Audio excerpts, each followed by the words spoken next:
जीवन एक यात्रा है और आपको चलना है, चलते रहना है। और मैं आपको ये बात बता देना चाहता हूं अपने संदेश में कि मार्ग जो है वो यीशु मसीह है, इसमें दो कोई राय नहीं है।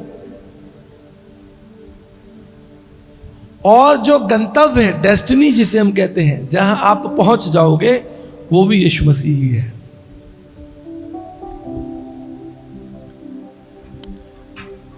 ये मैं आपको इसलिए बता रहा हूं क्योंकि आज संसार में बहुत से मार्ग दिखाई प्रतीत हो रहे हैं, हमको दिख रहे हैं, बहुत से गंतव्य दिखाई दे रहे हैं कि डेस्टिनी यहां पहुंचना है। Life is full of mystery. कल किसी ने देखा नहीं, जब आपने कल नहीं देखा, मैंने कल नहीं देखा,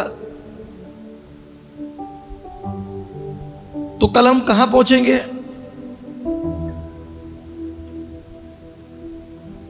इसलिए पवित्र शास्त्र बाइबल की आवश्यकता है, बाइबल को पढ़ने की आवश्यकता है, यीशु मसीह को सुनने की आवश्यकता है, क्योंकि वो सनातन काल से सनातन काल तक के लिए,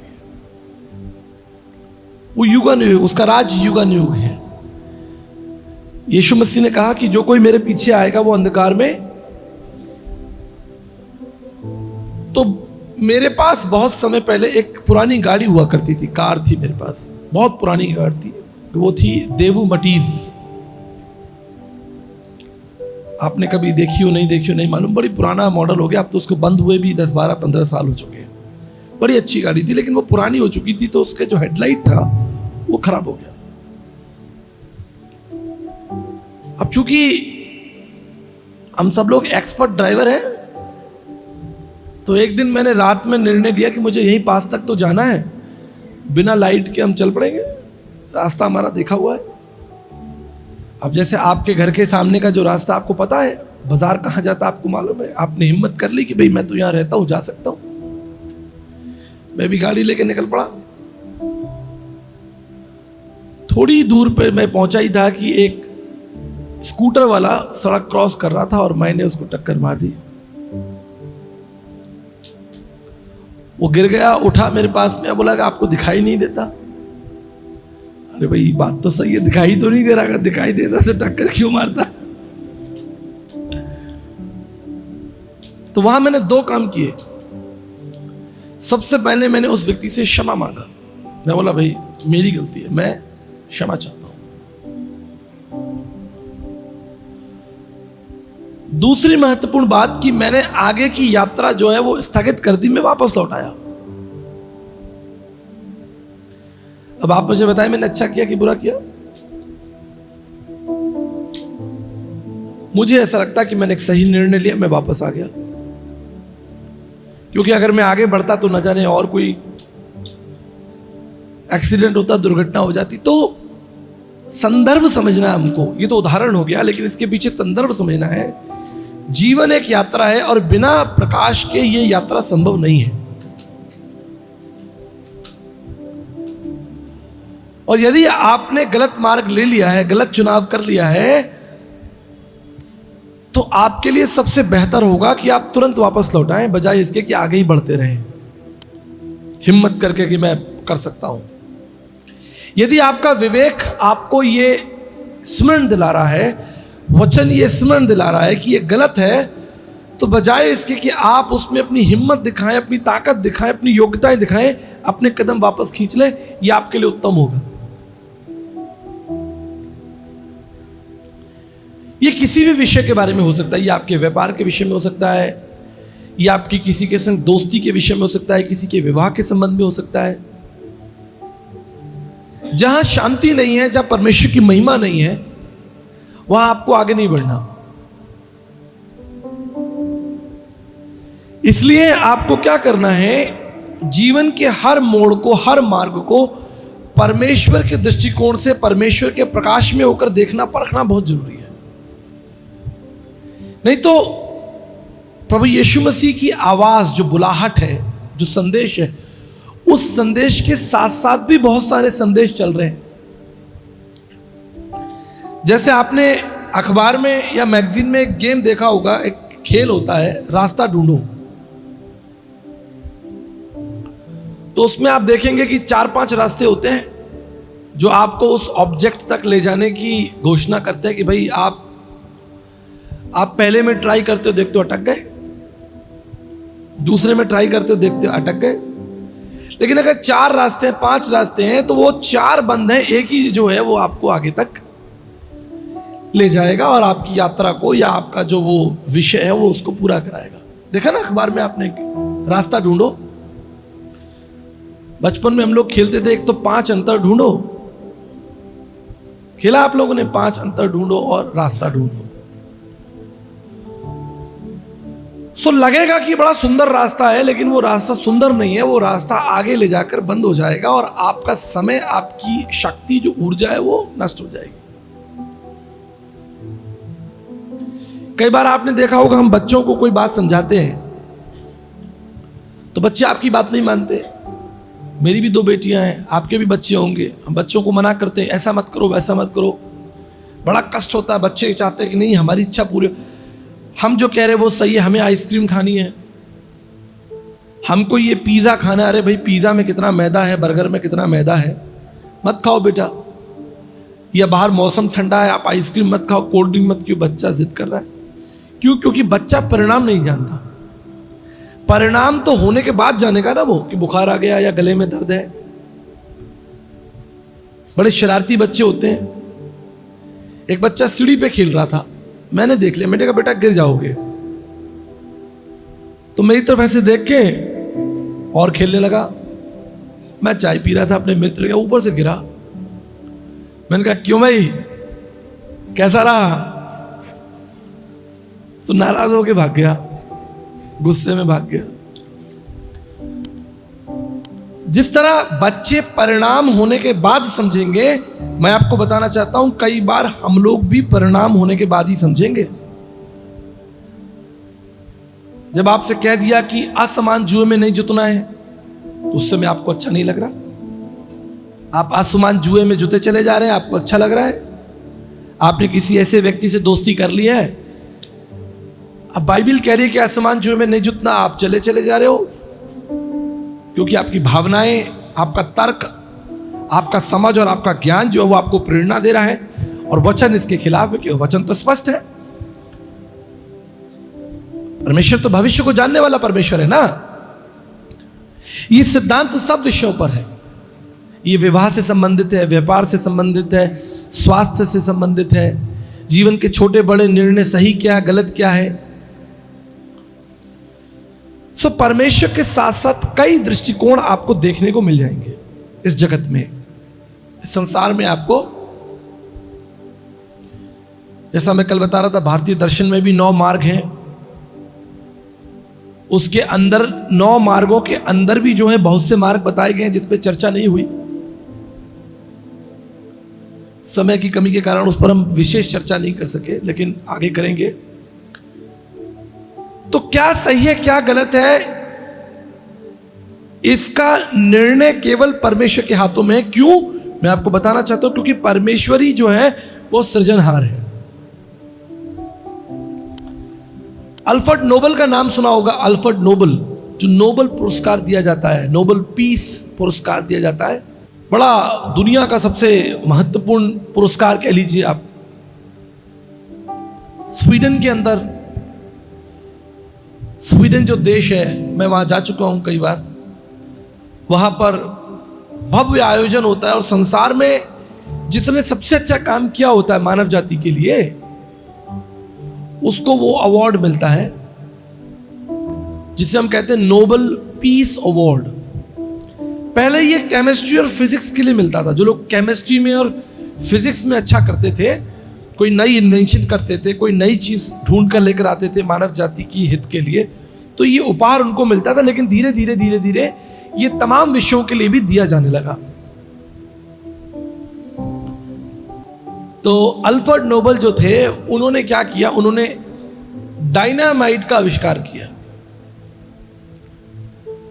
अब ये जो बहुत बड़े केमिस्ट्री के प्रोफेसर थे, जनक थे केमिस्ट्री के, बहुत बड़े जानकार थे नोबल साहब।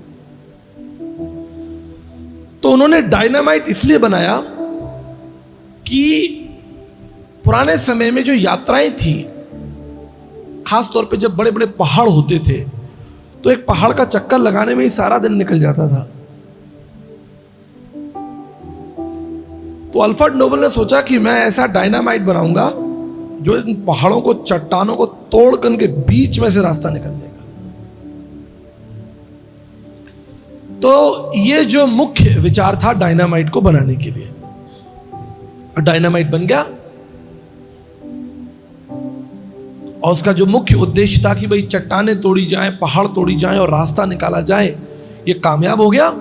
जो यात्रा 18 घंटे में, 20 घंटे में पूरी होती थी, वो 1 घंटे में, आधे घंटे में पूरी हो रही है। अभी हमारे अटल टनल जी बनी है, जो अटल टनल, जो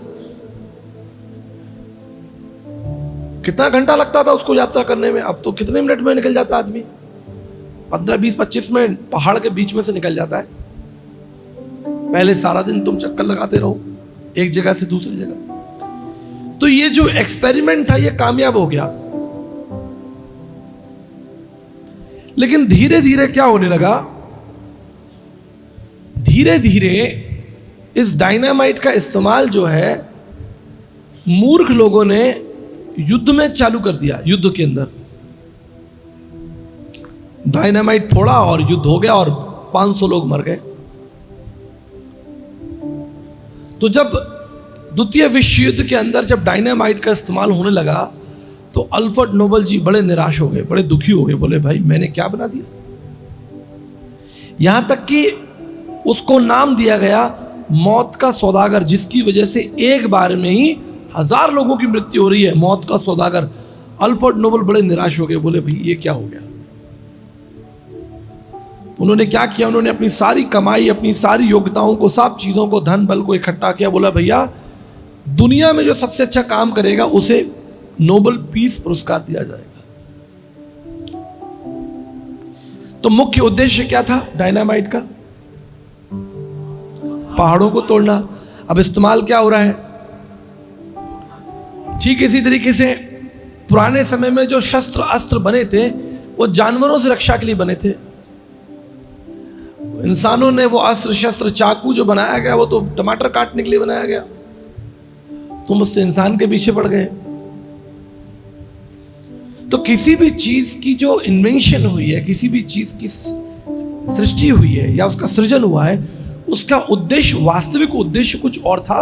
लेकिन आज की तारीख में संभव है कि उस चीज का इस्तेमाल किसी और चीज के लिए किया जा सके। जैसे ईंट का इस्तेमाल भवन बनाने के लिए। और आपने ईंट से लड़ते हुए लोगों को देखा कि नहीं देखा है?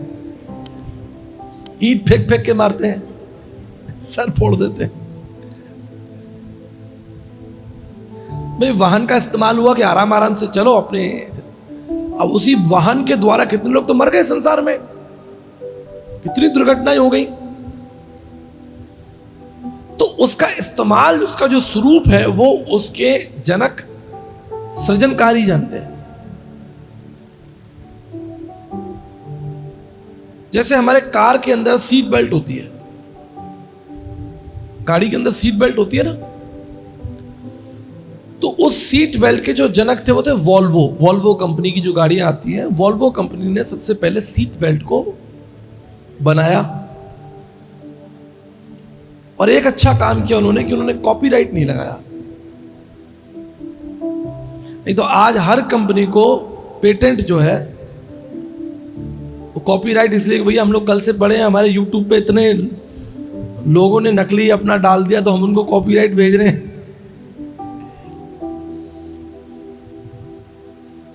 तो पेटेंट नहीं किया, उन्होंने कहा कि भाई ये सुरक्षा का विषय है, सीट बेल्ट जो है वो सुरक्षा का विषय है, ये सबको मिलना चाहिए।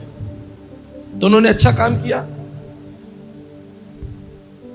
तो ये सारी चीजें मैं आपको इसलिए बता रहा हूं, ये उदाहरण मैंने आपको इसलिए दिए हैं। जीवन का जो सृजनहार है वो परमेश्वर है। वही जीवन के उद्देश्य को जानता है, वही सही मार्ग जानता है, आपका सही उपयोग वही जानता है। और वो उपयोग छोड़कर आपने इधर उधर के लोगों की बात सुनने लगी कि भाई ये ठीक है, वो ठीक है, ऐसा कर लो, वैसा कर लो, तो आपका जीवन कहीं से कहीं निकल जाएगा। सो इंग्लिश में कहते हैं lot of views, social views, political views. दृष्टिकोण, किसी भी चीज को देखने का दृष्टिकोण। अब जैसे मान लीजिए कोई, देखे होंगे आपने, नेता देखे होंगे, बहुत सारे नेता आपके मित्र होंगे, जानकार होंगे, उनसे आप कभी भी बात करो वो नेतागिरी की बात करेंगे। उन्हें हो सकता है स्वास्थ्य में इतनी रुचि ना हो। डॉक्टर के साथ बैठ जाओ तो वो आपको तुरंत देखेगा कि अरे भाई तुम्हारा ये ऐसा हो रहा है, तुम्हारा ऐसा हो रहा है, वो अपना मेडिकल साइंस लगाएगा। हर व्यक्ति का अपना एक दृष्टिकोण हो जाता है। तो एक बार एक व्यक्ति था, वो लंगड़ा के चल रहा था, तो दो डॉक्टर बैठे थे। एक बोला इसका बायां पैर खराब है, दूसरा बोला ना ना ना ना इसका दायां पैर खराब है। दोनों आपस में लड़ने लगे। बोले चलो इसी से पूछ लेते हैं, भाई तुम्हारा दायां पैर खराब है कि बायां पैर खराब है? तो उसने कहा जी ना तो मेरा दायां पैर खराब है ना बायां पैर खराब है, मैं लंगड़ा के इससे चल रहा हूं क्योंकि मेरी चप्पल टूटी हुई है।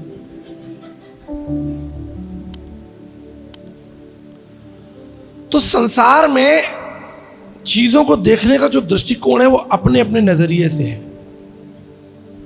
लेकिन सबसे उत्तम, सबसे सर्वश्रेष्ठ जो दृष्टिकोण हो सकता है वो उसके जनक के द्वारा हो सकता है, जिसने उसकी उत्पत्ति की हो, जिसने उसे बनाया हो। चाहे वो सोफा हो या टेबल हो या ग्लास हो। अब ग्लास पानी का होता है, ये हम पानी पीते हैं। अब इससे आप कल हम बता रहे थे दर्शन में, और आप इससे क्या क्या कर सकते हैं? आप फेंक के मार सकते हैं किसी के सर पर लगेगा। परंतु बनाने वाले ने इसको इसलिए नहीं बनाया कि आप इसे फेंक कर मारे किसी के सर पर लगे। बनाने वाले ने इसलिए बनाया था कि आप इसके द्वारा जल ग्रहण कर सके। लेकिन संसार इसका गलत इस्तेमाल कर रहा है। ऐसे ही आपका होगा। आप बनाए गए थे शांति में चलने के लिए, आप बनाए गए थे परमेश्वर के साथ संगति करने के लिए, आप बनाए गए थे सच बोलने के लिए, सद्भावना के लिए, प्रेम करने के लिए। आपके अंदर परमात्मा के द्वारा बनाए गए सारे गुण थे, सारे स्वभाव थे, आप अच्छे थे। लेकिन संसार ने आपका यूज का मिसयूज कर दिया और आप हो रहे हैं। आप हो रहे हैं कि नहीं हो रहे, मुझे बताइए।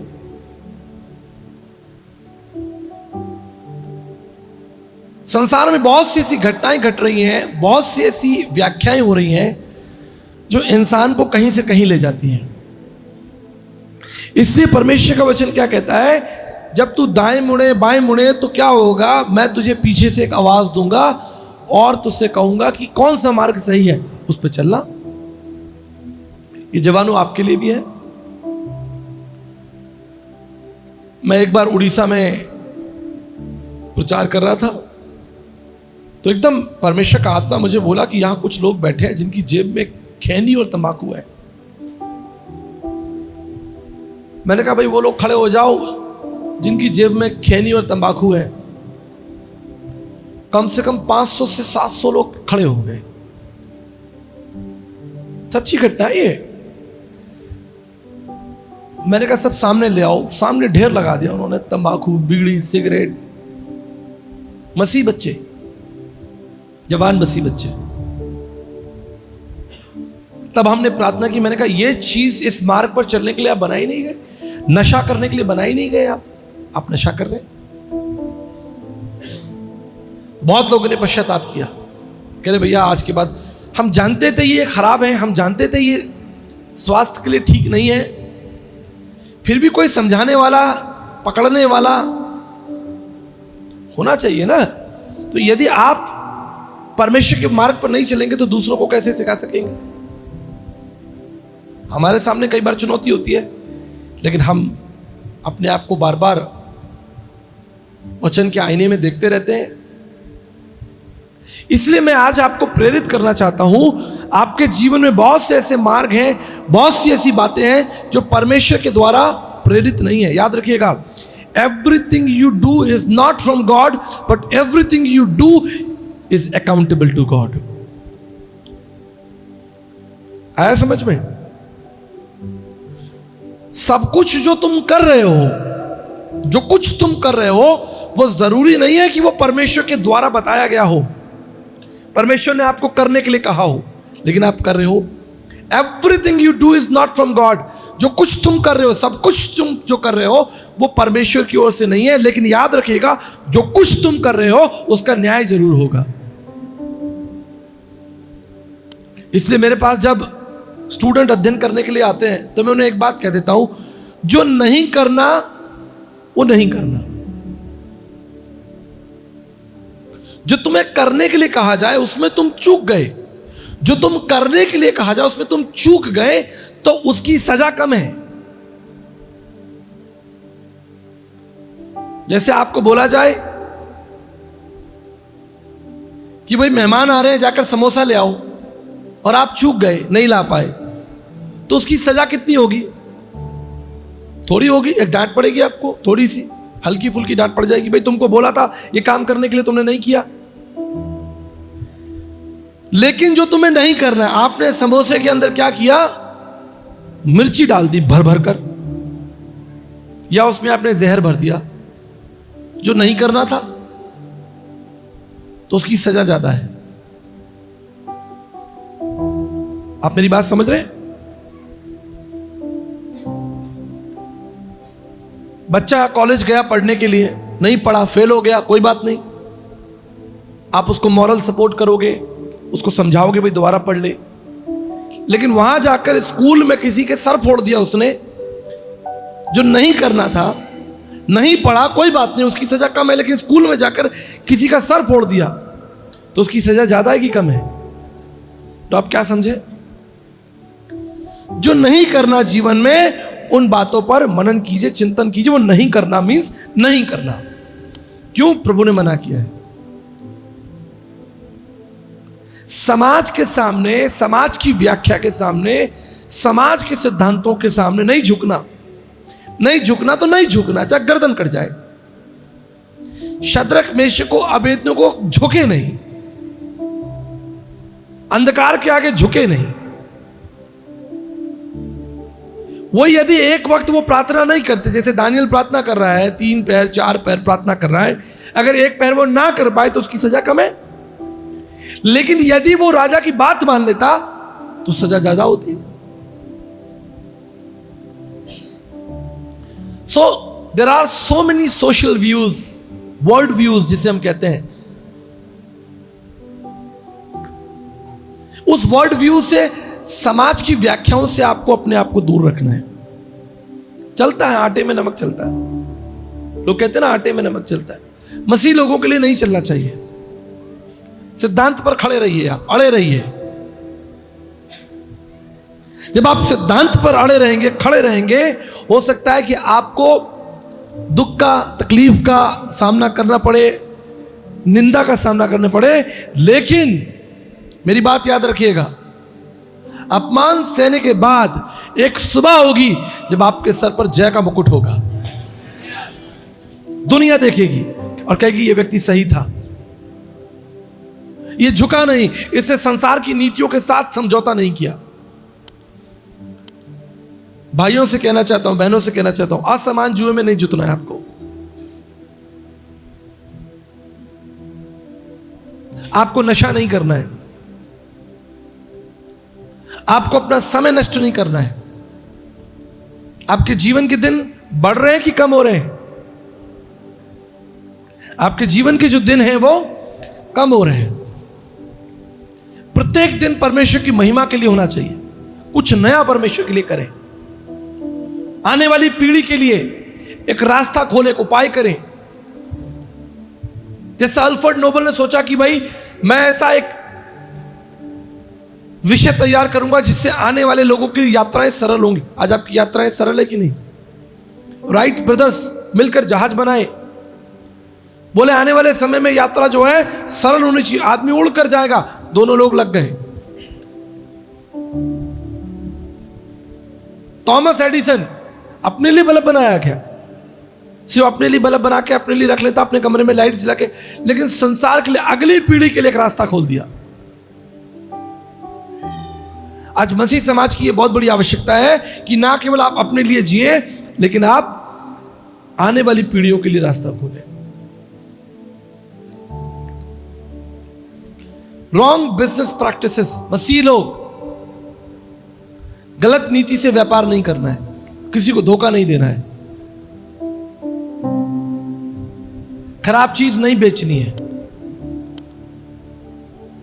अगर आप कोई व्यापार करते हैं, नौकरी करते हैं, बड़ी ईमानदारी के साथ आपको नौकरी करनी है। मेरे पिताजी रेलवे में ऑफिसर थे, उन्होंने अपनी जिंदगी में आज तक 1 रुपए की घूस नहीं ली, 1 रुपए की घूस नहीं ली। उनके नीचे 10,000 आदमी काम करता था। कभी कभी कोई व्यक्ति अपना काम करवाने के लिए मिठाई लेकर आता था, या लिफाफा लेकर आता था, या चाय पिलाने की कोशिश करता था, मेरे पिताजी उसको मना कर देते थे, बोले नहीं, ईमानदारी का जीवन जिया। क्योंकि थोड़े समय के लिए संसार में आपको अच्छा लगेगा, लेकिन उसके बाद क्या होगा? उसके बाद आपके लिए बड़ा दुख है, बड़ा कष्ट है। इसलिए याद रखिएगा, मैं आपको बताना चाहता हूं, इस संसार में 2 व्यू हैं, गॉड्स व्यू, परमेश्वर का दृष्टिकोण, और संसार का दृष्टिकोण। संसार आपको बहुत बातों के लिए प्रेरणा करेगा, ऐसा कर लो, वैसा कर लो, प्रत्येक दिन आपके लिए चुनौती होगी। लेकिन तभी आप क्या करिएगा? आप रुक कर सोचिएगा, क्या इस कार्य के अंदर परमेश्वर की महिमा है कि नहीं? क्या ये कार्य, ये मार्ग परमेश्वर द्वारा तय किया गया है कि नहीं? ये कुछ भी हो सकता है, ये नौकरी हो सकता है, बिजनेस हो सकता है, व्यापार हो सकता है, सेवा हो सकती है। जब आप परमेश्वर के मार्ग पर चलते हैं,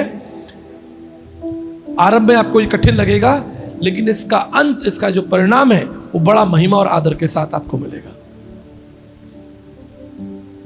सकरा ये मार्ग, चौड़ा नहीं है।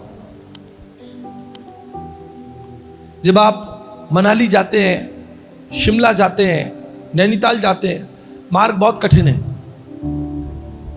बड़े कठिन मार्ग है पहाड़ों पर चढ़ने के लिए। 6-6, 7-7 घंटे लगते हैं पहाड़ों पर जाने के लिए। लेकिन जब आप वहां पहुंच जाते हैं, आप कहते हैं कितनी सुंदर क्रिएशन है, कितना अच्छा स्थान है। ठीक इसी तरह आरंभ में ये कठिन लगेगा, परमेश्वर का मार्ग आरंभ में कठिन लगेगा, लेकिन इसके अंत में जय निश्चित है, भविष्य निश्चित है। और यदि पृथ्वी पर ना भी मिले तो स्वर्ग राज्य में हम सदा के लिए होंगे। हमें अय्यूब की पत्नी ने अय्यूब से कहा कि तेरा सब कुछ खो गया है, टूट गया, खराब हो गया, नष्ट हो गया, अब तू अपना मुंह खोल और परमेश्वर को क्या कहे? बुरा कहे। अय्यूब उसका 2 अध्याय 9 पद में उसकी पत्नी जो है वो उसके पीछे पड़ गई, बोले पर मुंह खोल अपना और परमेश्वर को बुरा बोल। ये अय्यूब की पत्नी नहीं थी, ये समाज है, दुनिया है, जो आज भी आपको प्रेरणा देगा कि आपका टूट गया, आपका खराब हो गया, आप फेल हो गए, आप तो कह रहे थे परमेश्वर के मार्ग पर आशीष है, अब तुम अपना मुंह खोलो और परमेश्वर को छोड़ दो, त्याग दो, और हम जो बोल रहे हैं उस मार्ग पर चलो, तुम जीत जाओगे। लेकिन अय्यूब ने बहुत अच्छा उत्तर दिया। उसने कहा, हे मूर्ख स्त्री, तेरी बात नहीं मानूंगा। उस परमेश्वर ने दिया, उसने ले लिया, उसका नाम मुबारक है। संसार आपको प्रेरित करेगा, प्रेरणा देगा। मैं घर बना रहा था तो हमारी एक दीवार थी जिसे हमें तोड़कर उस हिस्से को बढ़ाना था।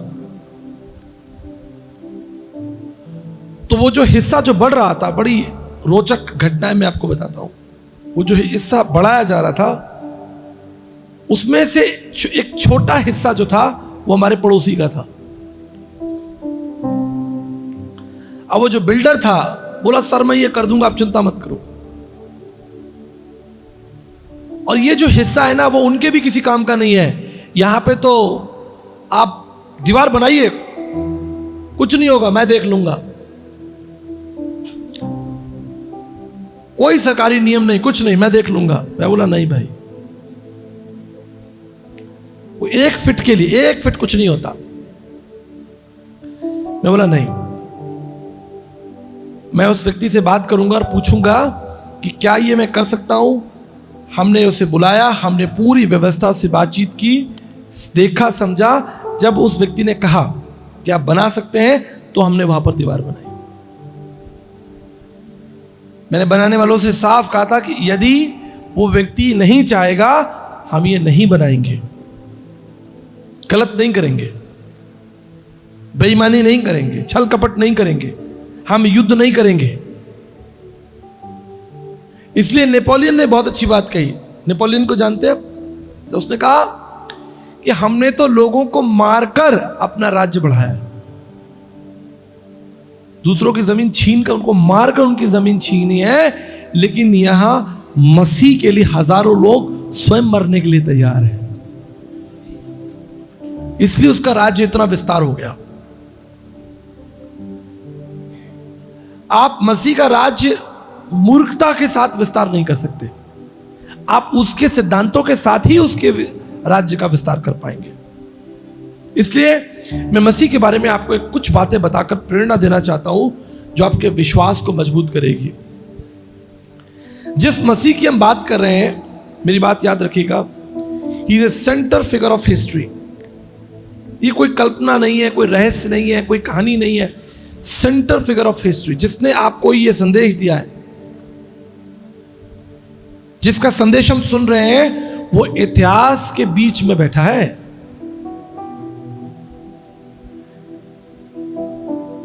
इतिहासकारों ने कहा कि अगर इतिहास से यीशु को निकाल दिया जाए तो इतिहास लंगड़ा हो जाएगा। एडी और बीसी, एना डोमिनी और बिफोर क्राइस्ट, यीशु मसीह से पहले का समय बिफोर क्राइस्ट, और Anno Domini is a Greek word, इसका मतलब है प्रभु का समय। उसका जीवन ऐतिहासिक था। वो मनुष्यों के बीच में रहा, चला, बसा, कितनी चुनौतियां उसको आई होंगी, कितनी कठिनाइयां आई होंगी, लेकिन मैं धन्यवाद करता हूं कि उसने वही किया जो स्वर्ग से सुना। आज सेवा में भी बड़ा कंपटीशन चल रहा है, आज जीवन में बहुत कंपटीशन हो गया है, लेकिन प्रभु यीशु मसीह ने कभी किसी से कंपटीशन नहीं किया। उसे किसी से होड़ नहीं थी, आगे बढ़ने की कभी कोई इच्छा नहीं थी। आज हमारा घर अगर पड़ोसी बड़ा बना रहा है तो हमारे मन में भी उसको देखकर इच्छा हो जाती है कि भाई हम भी इससे ऊंचा बनाएंगे। वो गाड़ी महंगी ले आया, हम महंगी गाड़ी लेकर आएंगे। तुम्हारी मिनिस्ट्री ऐसी चल रही है, हम भी ऐसी मिनिस्ट्री तुमको करके दिखाएंगे। तुम ऐसा प्रचार करते हो, हम भी ऐसा प्रचार तुमको बेहतर करके दिखाएंगे। परंतु यीशु मसीह के समय में यीशु मसीह ने कभी किसी से कंपटीशन नहीं किया। उसने एक साधारण जीवन जिया, जो कुछ उसे कहना था, करना था, वो स्वाभाविक था, सच था। मुझे बहुत सारे लोग कहते हैं, भैया आप ऐसा करिए, वैसा कीजिए, वो लोग ऐसा कर रहे हैं, आप भी कीजिए। मुझे दौड़ में आगे नहीं जाना है, मुझे मसीह के साथ चलना है। अगर मसीह की रफ्तार धीरे होगी तो मैं धीरे ही ठीक हूं, बजाय इसके कि मेरे बगल वाला आगे निकल जाए। हम मसीह के साथ यात्रा करने के लिए बुलाए गए, आगे भाग जाने के लिए, आगे बढ़ जाने के लिए नहीं बुलाए गए। Walk with Jesus Christ. ऐतिहासिक जीवन, उसके जीवन की हर एक घटना, हर एक सिद्धांत जो उसने कहा और किया, याद रखिएगा, वो भविष्यवाणियों पर आधारित है। उसने कहा, देखो मैं भविष्यवाणियों को, भविष्यवक्ताओं की पुस्तकों को नष्ट लोप करने नहीं आया, मत्ती 5:17 में, उनको पूरा करने के लिए आया हूं। जो पहले से ही बता दिया गया था, लिख दिया गया था, उनको पूरा करने का। इसको समझ लीजिए मेरी बात। मैं आपको उदाहरण देता हूं। जब एक पायलट जहाज चलाता है तो अपने मन से नहीं चलाता, मेरा मन कर रहा है मैं लेफ्ट ले लूं कि राइट ले लूं, थोड़ा ऐसे ऐसे कर लूं, थोड़ा ऐसे ऐसे कर लूं। पायलट की इच्छा से नहीं जहाज चलता। सब कुछ पहले से निर्धारित है, बताया गया है, ये मार्ग है, ये बटन है, ये ऊंचाई है, ये लंबाई है, ये फोरकास्ट है, इस मार्ग पर आपको चलना है, चाहे मार्ग लंबाई क्यों ना हो। पायलट सोचे कि यार ये दिल्ली का रास्ता तो बस सीधा ले जाऊं, मैं दिल्ली पहुंच गया, लेकिन एटीसी कंट्रोल कह रहा है कि तुमको तो घूम के दिल्ली जाना है। क्यों? क्योंकि एटीसी कंट्रोल को पता है कि इस मार्ग पर और भी जहाज घूम रहे हैं, तुम्हारा टक्कर होगी, इससे तुम इस पे नहीं जा सकते। एटीसी कंट्रोल को आपको क्या पता, उसे मालूम है। मोटिव्स, उद्देश्य परमेश्वर जानता है। इसलिए मैं आपसे साफ साफ बात कहूंगा, अपने जीवन को परखें। किसी व्यक्ति को दिखाने के लिए कोई काम ना करें, दिखाने के लिए अच्छे ना बने, अपनी रफ्तार को स्वाभाविक रखें, परमेश्वर के निर्देश आदेश का पालन करें।